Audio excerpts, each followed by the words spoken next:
Hey everybody, it's Dr. Reiser. If you like what you see in our videos, make sure you click subscribe so that you don't miss out on any future videos about functional medicine, nutrition, and tips on how to reclaim your health the easy way with Functional Health Center of the Carolinas. Hey everybody, it's Dr. Reiser. Another Whiteboard Wednesday. I haven't been with you guys for the last 2 weeks, but have a really good Whiteboard Wednesday today. Short and brief.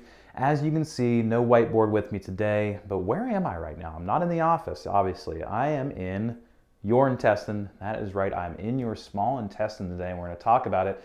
We're going to talk about digestion really quick and shed some light on celiac disease, because on Sunday was Celiac Disease Awareness Month. So let me step back, and first we're going to understand what it happens when you digest your food. So as we can see behind me here, we have these big structures.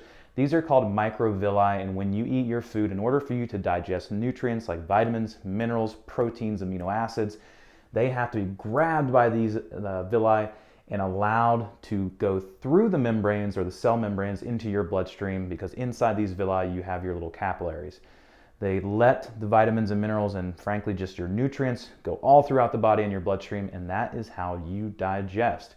Pretty cool. So this is how it works. If we slide back here and we look at a side section, we're going to see that it's easily the most sensitive area of the body with regards to anything coming in from the outside. So when we eat foods, we've talked about this before, leaky gut. I made several videos about this and several videos about celiac disease.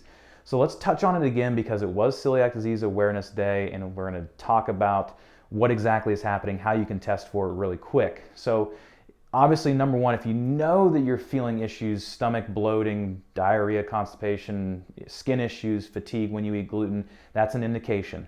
The test that you want to get is TG2. TG2 is going to be looking for antibodies to this particular transglutamase. This is an enzyme that attaches to the gluten protein, and you essentially have an autoimmune reaction when your body sees this attachment.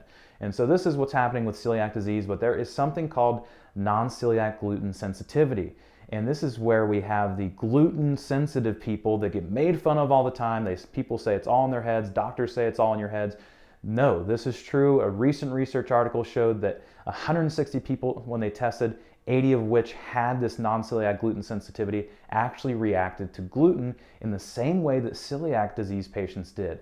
In fact, these people within this cell wall here, they found found flagella antibodies and LPS antibodies within the system of the people that had non-celiac gluten sensitivity. What does that mean? Those two items are found in bacteria, which means that there was a leaky gut situation going on that leaked into the system, bacteria, and their body was reacting to it, and therefore now they're reacting to gluten because that protein also made its way into the body.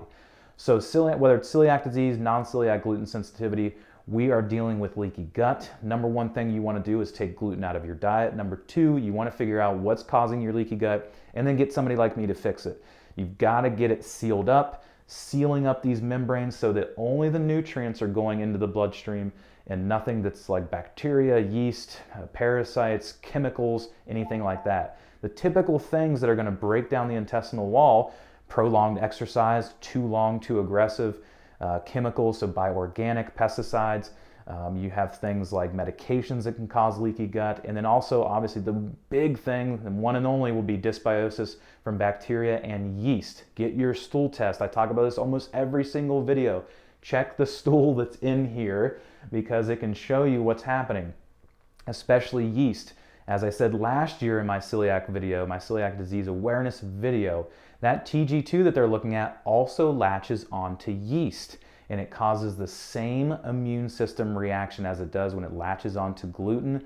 And so that's why many people, celiac and non-celiac, if you have underlying yeast problems, you'll react the same way, and you'll drive yourself crazy when you take when you take gluten out and you still have the same symptoms. So if anybody comes in my practice that knows they have a gluten sensitivity, I always test their stool, because we will always, or most of the time, see some sort of underlying infection. All right, guys, so have fun looking at this video.